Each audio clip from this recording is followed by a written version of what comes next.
Hey, welcome to Tabletop Skirmish Games. I'm Lee, and in this video I'll be taking you through a demo game of Rogue Warriors. In this video we're going to go through in slow time a complete game using a scenario that we've made up specifically for this video. And if you'd like to head over to our website, you can download the scenario for free and also the mission team sheets for the two teams that we're going to use to carry out the mission. The link's in the description down below so you can easily find it. And if you're interested in playing the game, we've also put links down below to find out more about Rogue Warriors. The mission is called Operation Silent Thunder, and this is set on an island in the Pacific called Tonga, which is dominated by a long-range gun battery. The attacker's mission is to infiltrate the island and take out the gun battery so that the fleet can send in their landing parties. The defenders will be trying to defend the island from the Special Forces team and hold out until reinforcements arrive. In the free download you'll find an introduction to the mission, a little bit of background on this fictional setting, and also the mission sheet which will give all the details that we're going to run through now. There's only one objective in this mission, that is the gun battery, and we're going to play 6 rounds plus 1 D3 rounds. The winning conditions for the attackers are: the attackers win if they place 1 explosive on the gun battery gun barrel. Defenders win if the attackers do not place the explosive by the end of the mission. Each mission will come with some special instructions, and here it tells us the attacking warriors can each take 1 explosive for free, and they can only use those on the gun battery. The attacker must spend a shoot action to place the explosive on the gun battery, and once that explosive is placed, the mission ends. Attackers must spend a shoot action to place the explosive. Defenders are on high alert, and so they're going to gain a +1 to the roll-off that decides who activates the first warrior in the first round, and only in the first round. Then at the end of the 6th round, we're going to roll 1d3 and play that many more rounds. And the idea here is that reinforcements will arrive at the end of the 1d3 rounds and the mission ends immediately. So that's going to add a little bit of pressure to the attacking player. And finally, we've got the deployment map. We're going to use the map Alpha, which is in the Rogue Warriors core book, the first map that we've included in there. And the attackers are the green team, defenders are the red team. You can see we've got a blue icon there for the gun battery, and we suggest 3 good-sized buildings to place as shown on the map, and then lots of other scatter terrain around and some other features as well, just to add interest and different things you can interact with during the game. The attackers will infiltrate the island by small boat, and while this doesn't play into the rules, it's just great fun, and any excuse to get those Lego boats into action, I'm all for it. The defenders are waiting for an attack though, so this certainly won't be easy for our attacking warriors. Now we've gone through the mission, let's have a look at the terrain in detail, and we'll have a look at the deployment zones as they stand on the terrain that we've set up, and then we'll look at the teams in detail. Here you can see we've got the 3 buildings as placed, and then lots of scatter terrain, lots of opportunities for light and heavy cover. These sandbags and walls are really perfect to hide behind and advance towards the enemy. And if you want to get some elevated terrain, things like towers and rocks, they're going to be great fun. But it's really all these scatter terrains that are going to be important to provide cover. Ropes and ladders are going to help warriors climb if they want to. Even these parts of the tower can be climbed. We decided to put the gun battery up 5 inches off of the battlefield floor. You don't have to do that, but we thought it would be fun to do this just to add some elevation to it. And we're going to play a house rule where as long as our warrior has a rope, if they get in base contact with the feature that has the gun battery, they can then use it as a grappling hook and just climb straight up that rock and up the rope as a normal move. Let's have a look at our 2 teams, and first up we've got the Rogue Raiders, who are the attackers, taking on the Swatters, who will be the defenders. We've got our mission team sheets completed by hand, and we've also put some that we typed up on the website for you to download, so if you wanted to play these teams, you certainly could do that. The first team then, the attackers, are the Rogue Raiders, and they're led by Tak, who's the tactician. Then following Tak into battle, we've got Berenger, who will play the sniper. Then Harry is going to be close quarter combat, And finally, we've got a scout that we've called Dibs. We've put these together so they're going to conflict with the swatters, who are made up of Silver. The medic, he'll be the leader for the battle. Then we've got Steel, he's EOD, and he's going to be taking some tactical body armour. Then we've got Iron, who's the CQB, he's armed with a shotgun. And Blue, Fire Support, who's armed with a submachine gun. As this is a demo game, to just show you how the rules work for Rogue Warriors, it's recommended to download those mission team sheets and the free mission as well, and then you can have a good look through and follow along as we go through the video. Now we've got our deployment area ready to go for the Rogue Raiders, the attackers, and for the swatters, who are the defenders. Let's go through the dice we'll be using, and we'll use a yellow dice to mark the round, and then we like to use a selection of green dice to show that our warriors have been activated. Blue shows they're pinned, and red we use to keep track of any damage they take. We recommend dice because we like to keep it nice and simple for the core game, but look out for some tokens coming soon, and of course you could use any tokens from your collection. During the game we'll use green dice for the Rogue Raiders attackers, and red dice for the swatters, who are the defenders. Now we'll start the battle, and usually you'd roll off to see who's the attacker or the defender, or you can just simply choose like we have. But next, you'll roll off to see who's going to place the first warrior in the deployment zone. Here the defenders have won the roll-off, and they decide that the attackers are going to place the first miniature in the deployment zone. And we've marked them out with these bright blue dice. Now we've got a scout, so they can deploy 3 inches outside the deployment zone. And we're going to go back and forth, alternating between the two sides, until all warriors are placed on the battlefield. And by the way, we've got how to play rules up on our channel for every part of Rogue Warriors, so if you'd like to watch that as well with this video, you should have everything you need to play the game. The attackers place their final warrior in deployment, and then the defenders place their final warrior, and now it's time to begin the battle. We're all deployed, the mission's set, we've got all our instructions, so let's begin. Now let's roll to see who activates first, and it's +1 in the first round to the defenders. That makes it 5-3, they win the roll-off and they get to activate first. For each activation, the controlling player makes an activation roll. On a result of 1, the opponent will choose which warrior they activate, and on a result of 2 to 6, the controlling player chooses which warrior they'll activate. This time the defender rolled a 6, so they can choose any warrior they like. They choose their activator, then they select an action package, and in this case they chose to move and run, so they roll 1d6 and move an additional 4 inches in this case. That's the end of their activation, so we place a green dice just to note that they've been activated. Time for the attackers, we need to do an activation roll. It's a 1, so this means the opponent now can choose which warrior will be activated first. This warrior chooses a move and shoot action package. They can move and shoot in any order. They're going to move 1 inch, 2 inches up. We're going to double that because it's classed as climbing, and then 1 inch across for their full 6 inches of movement. Remember, they gain 1 because their team expertise is Raiders. They can't get a shot from here though this time, and so they're going to use the green dice to let everyone know they've activated. The defenders roll for their activation roll. They get a 4, they can choose any they like. They select their warrior and then they're going to run. Unfortunately it's only 1 inch, so they can move their regular 5 inch of movement plus 1 inch, and they decide to go behind cover and then place that green dice again, just so we know they've been activated.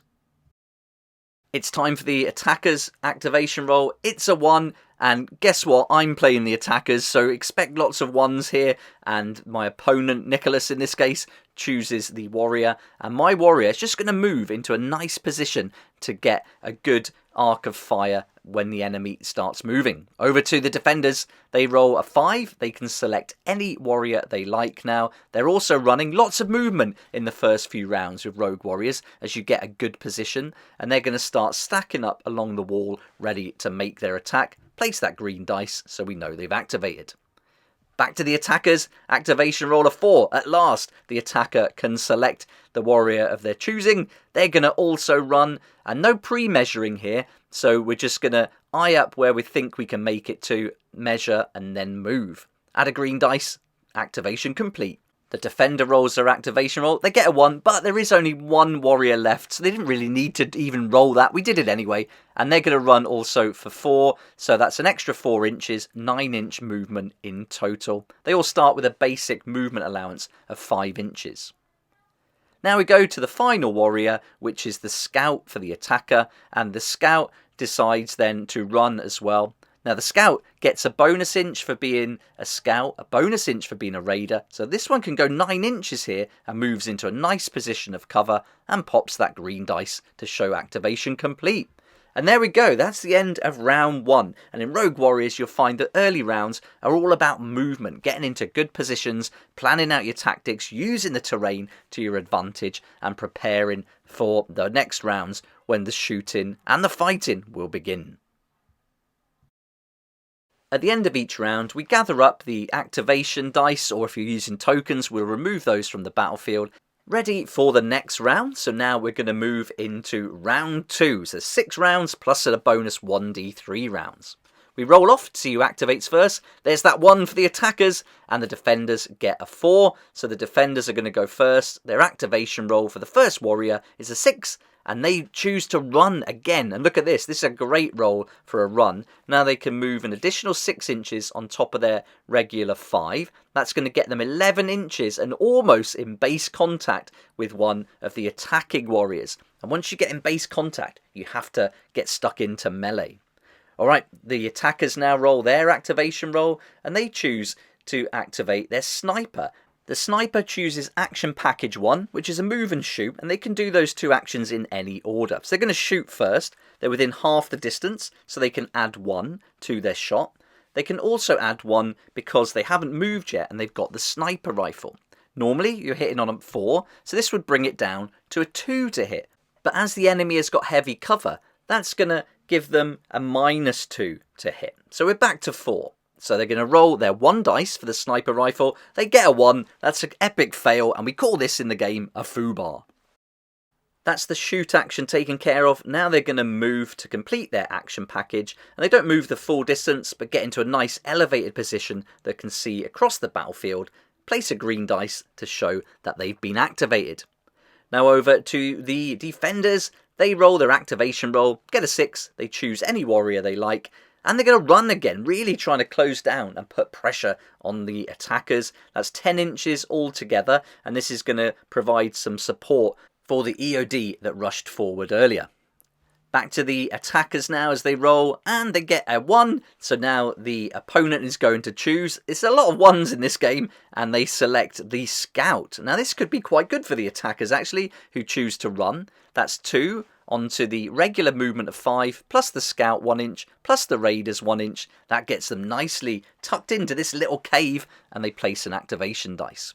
The defenders get a 2 for their activation roll. They can choose any warrior they like again, and now they're going to keep running. They're really trying to put pressure and close down the attackers. So they move over here to cover. Not a great roll that, so they decided not to advance too much, rather move to get close to the gun battery, offer some protection, and try and cut off that scout who's getting pretty close. Now back to the attackers who rolled a 3. They can finally select another warrior of their choosing, and in this case they're going to select the leader, who's going to move away, getting a bit close for comfort there, and then he's going to shoot the advancing enemy warrior, who is the leader in this case, their medic.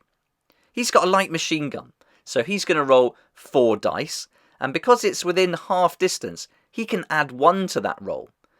Now we need a 4 plus to hit, and there's no cover, so here we can see we've had 4 successful hits. If the light machine gun got a natural 6 rather than a modified 6 as we got here, that would have been an automatic pin. But in this case, it wasn't a natural 6, so no automatic pin, and now the enemy must roll 1 armor save for every successful hit, which in this case is 4. So they'll roll 4 dice, and then we're going to get a result of 1, 2, 2, and 5. Now a 1 or 2 is going to be 1 point of damage, 3 or 4 is a pin, 5 or 6 is a save. But look at this, they've got reconnaissance as their team expertise, so they can re-roll an armor save once per round, but they must roll all the dice. So they re-roll the dice. This is pretty good for them now. They've got 3 saves, and a 1-4 is a pin. So for a pin, we're going to place a blue dice. Again, you could use any token or counter you like, and then we end the activation for our attacker. The enemy has one warrior left to activate, so we're not going to do an activation roll now. They're going to choose the move and shoot action package 1, but they're going to use their shoot action to remove 1 pin from their enemy because they have fire support as their specialization. A very useful perk, and they end their activation with the green dice. And now over to the final warrior for the attackers. Again, no activation roll needed. They're going to move and shoot. They move into a good position, and here they're going to get a nice line of fire onto the enemy. Now the enemy is in heavy cover, so normally 4+ to hit. Now it's a 6+. It's not within half range, so no bonuses here as we've only got the assault rifle. So it's going to be a straight up 3 shots, needing now a 6 to hit. And we can re-roll 1 because their specialization is CQB. It's still a fail though, and so that ends the activation.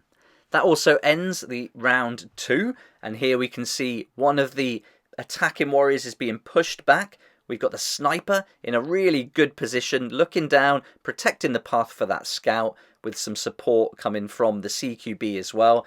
The attackers are moving to close off the path though, and also put pressure on the leader here, who could offer some support to his team. We remove the green activation dice, turn the dice counter to round 3, and roll off to see who activates first, and it's going to be the defenders with a big 5 there. With an activation roll of 5 also, they can choose any warrior they like. They choose Steel, who's the EOD with a baton, so a close combat weapon. They choose Action Package 2, Move and Melee, and now we go into Melee. Everyone will have a melee dice pool of 5 dice. The attackers can add 1 to the dice pool, but in this case, Steel can add 1 more because he's armed with a melee combat weapon. The target of the melee combat gets their basic melee dice pool, in this case 5 dice with no extras.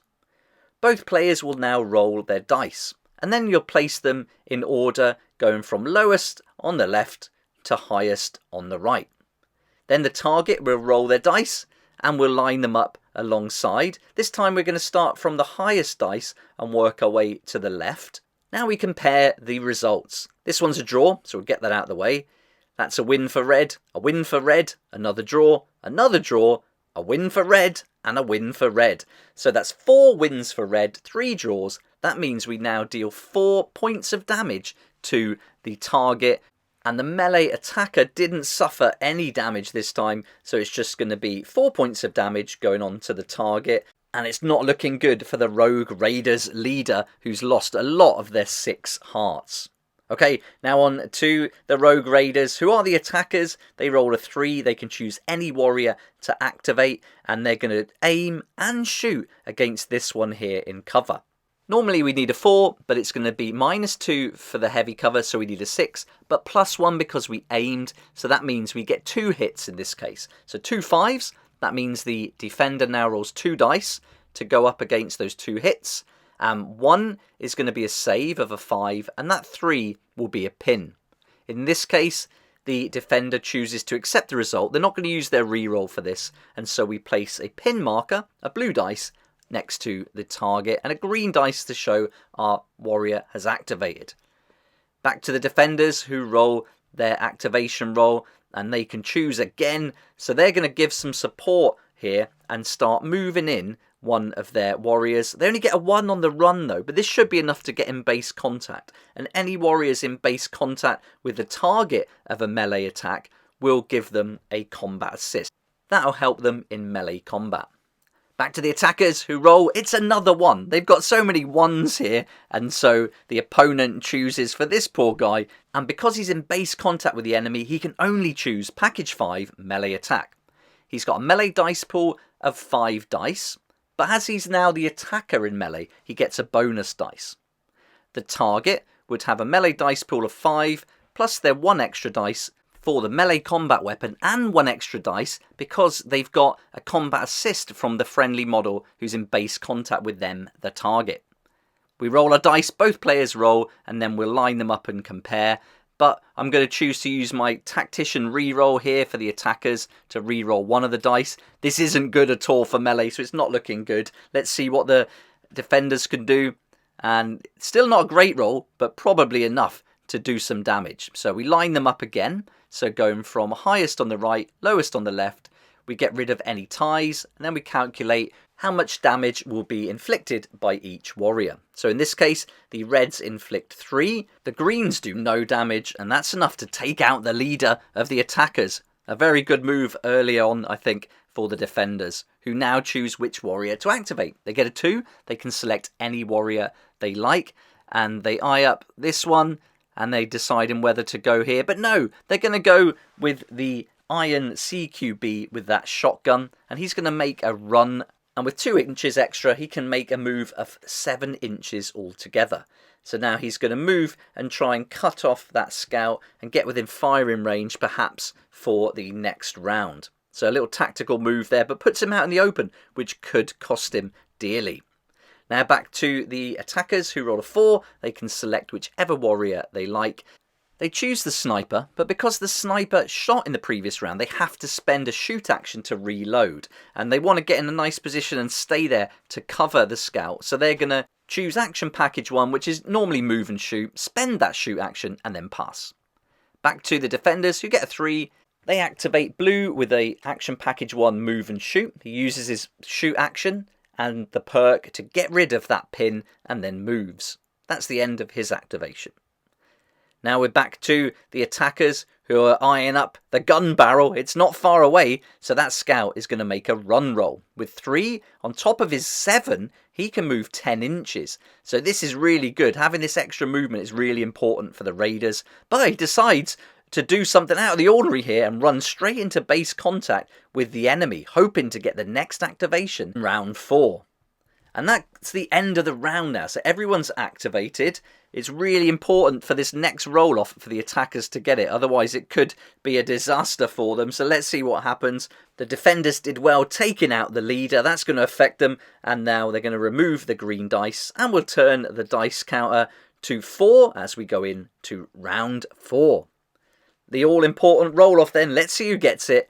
And it's great to get a 6. This is the time to get it. And so the attackers will activate the first one. They roll a 5, so they can choose any warrior. Luckily, they want to. And right away, they're going to go for the scout, who also has a melee combat weapon. And if he can take out this defender, he could get to the gun barrel in the next couple of rounds. Okay, the melee attacker has a dice pool of 5, 1 for being the attacker, 1 for that melee combat weapon, and then the target only has 5 for their melee dice pool. This looks like a really good roll. Getting those 6s is very nice. So there we go. We line all the dice up from highest on the right, lowest on the left, and then the target will roll their 5 dice. Nice to get a 6 also. And then we're going to line these up. Melee combat is brutal in Rogue Warriors. Once you get engaged, someone's going down quickly. And let's see, green are getting all these hits. So green have actually made 6 hits and they've taken out that enemy. The enemy only has 6 hearts. They can only take 6 points of damage, so they're removed from the battlefield. A green dice is placed, and that's the end of the activation for the scout. A great move. Now the defenders roll their activation roll on a 6, and they choose to activate their blue fire support. He's just going to take a straight out shot at the scout, try and get some revenge. Looks like he's within half range, which would be 6 inches in this case. He is. So with the normal 4+ to hit, but -1 because of the submachine gun, it would normally be a 5, but now he needs a 4, and he's going to aim and shoot, so that means he needs a 3. He gets 2 successful hits, we remove the misses, and now the defender then will roll 2, and he rolls 2 saves, so 2 armor saves there, and he rolls 2 5s, so 5 or 6 will be a save. Not a great activation for blue there, who is playing as the fire support. Now to the attackers, they roll their activation roll of a 4. They're getting some luck now with these rolls, and they can select any warrior. They choose the sniper, who's going to take a shot at blue and try and pin him. That's the goal here.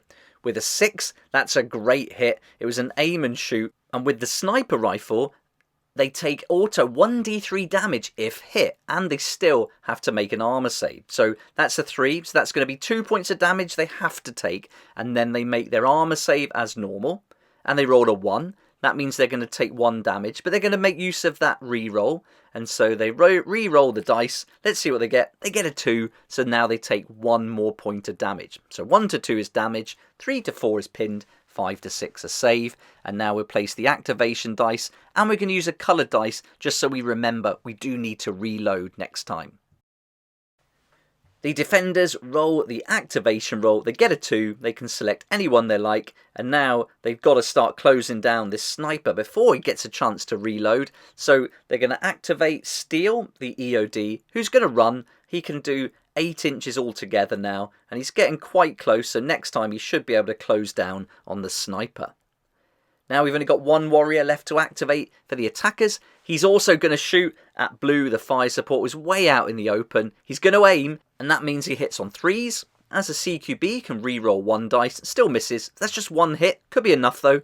And so blue will roll 1 armor save. They get a 2. That's going to be 1 further point of damage. And that's taken them down to just 2 hearts remaining. We end the activation, and then there's only 1 warrior left for the defenders, so no activation roll needed. They're going to run and try and close down that sniper too. They get 4. They can move a total of 9 inches, getting them much closer now, and also supporting Steel there, who's the EOD. Green dice goes to show who's activated, and we've ended the 4th round.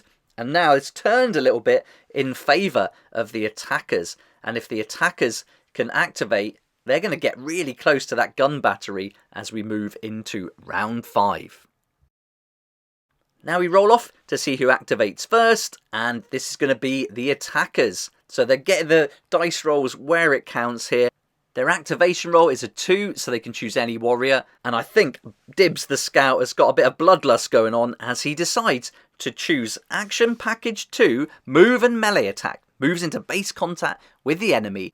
And then he gets his 5 dice in the basic melee dice pool, adds 1 for being the attacker, 1 for the melee combat weapon, and that's going to be going up against just 5.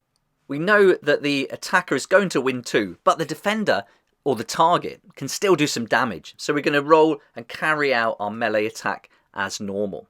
Rogue Warriors really is a shooting game, so moving, manoeuvring, staying away from the enemy and drawing fire, pinning them, that's really important. But when melee starts happening, it can get pretty brutal and they're going to get taken out quickly, as you're seeing here. So it's not always a good idea to close the enemy and put pressure on them. I suppose if it goes right in your favour, you can get some good results, but more often than not, it's just good to keep your distance and make the most of the shooting. But in this case, it's 1 damage to the attacker, 3 to the target. So let's apply those. That's going to take out the target there, and it's also going to reduce Dibs' hearts down to 5.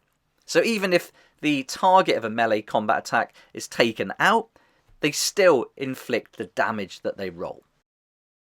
The defenders now roll their activation roll. They can choose any they like, and looks like they're going to close down this sniper and try and get into close combat. That's definitely the best tactic probably for the EOD, especially with the tactical body armor and the baton. And they're going to move. They're also going to climb. So anytime we climb without ropes or ladders, we're going to have to double the distance moved. But they've got enough movement there with that run to get quite close to the enemy, end the activation. Not in base contact though, so there's still an opportunity here for the sniper. We're going to roll to see which warrior activates first for the attacker. And Harry activates, who's the CQB. He's in range, 18 inches, of this guy who's Silver, the leader. So he's going to take his shots. He chose Action Package 1, Move and Shoot. Going to shoot first. Can re-roll because of the CQB, which he fails. So that's 2 hits, 2 armor saves needed. Let's see what they can get. And they get 2 6s. That saves both of those. So the armor held up well there. But now we're going to use the move part of the action package. He's got 6 inches because he's a raider. So he's going to move into cover, but also into a nice position there to give some cover to Dibs the Scout, who's going to rush for that gun barrel next round.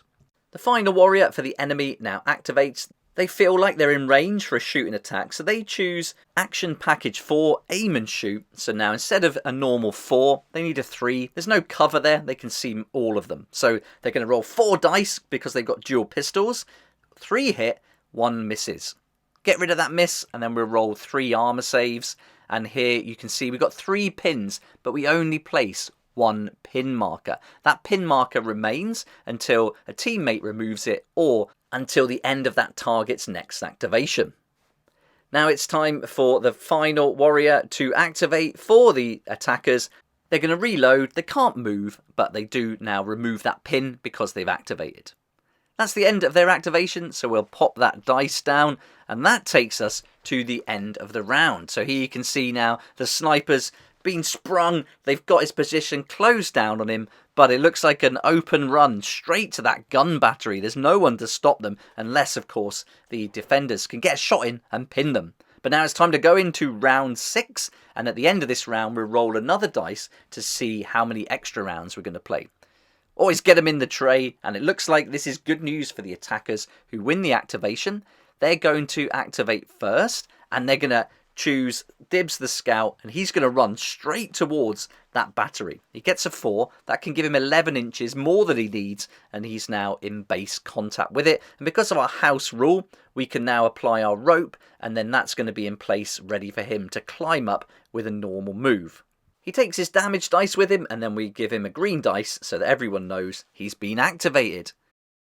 Now the defenders can activate any warrior they like, and they're going to take that sniper out for sure. So they move in with Steal the EOD, and we're going to begin some more melee combat. Even though it's a little bit higher, it's still classed as base contact as per the rules you'll find in the core book. So now let's line up. Steal the EOD as attacker, 5 melee dice pool, +1 for the attacker, +1 for the melee weapon, against 5 for the sniper who's the target. It's really fun rolling 7 dice like this, and with 6 5s and 4, that's pretty good. The ones don't even matter because they're going to be automatic wins anyway, because we're only going up against 5 dice. Let's line them up then, and look at this. They've lost every single one. That's 7 results won by the attacker, so the target is now going to suffer 7 points of damage. They've only got 6, so they're taken out of the game, and that's the end of the sniper. But he did well and helped to clear the way a little bit for his teammate. Alright, now we're on to the final warrior for the attacking side, and he can't see that guy. He's got some cover from the building, so he's going to take a shot at the EOD who's on top of the rock, and if we can keep him pinned, that's going to be a good move. He's going to get some cover though, so we're going to roll our 3 dice. It's light cover, so he'd need a 5, but he did choose to aim and shoot, so now he needs 4s. With 3 successful hits, it's going to be 3 armor saves, that's 2 points of damage and 1 pin. Chooses to re-roll 1 dice because of his perk, which is a save, so that's great. So it's going to be 1 point of damage and 1 pin to the EOD. Now he's pinned, he can't move in his next activation, and he's going to take 1 point of damage, taking him down to 5. Then we remembered he took the tactical body armor in, so he's actually started with 7 hearts, so that 1 point of damage removed takes him down to 6. The final enemy warrior decides to run, trying to close down a desperate attempt to reach them. That's going to be 10 inches altogether. They're not close enough though with that, and then that's going to end this round. So right now we've come to the end of the 6th round. We have to roll a dice and see how many more rounds we're going to play. It's D3, we roll a 1, that means there's going to be 1 extra round. If the attackers can get that explosive onto the gun barrel by the end of the round, they win. If they can't, reinforcements arrive and they've lost. This is the most important roll-off of the game. The attackers win by 2-1. So lucky to get that. And let's see if they can activate any warrior they want. They can. That's going to be 2. And guess what? That rope's in place now. Dibs the Scout can climb up it with a normal movement, and he's got 7 movement, so he can actually get to the gun barrel, and then he uses his shoot action because he chose action package 1, move and shoot, and he places the explosive.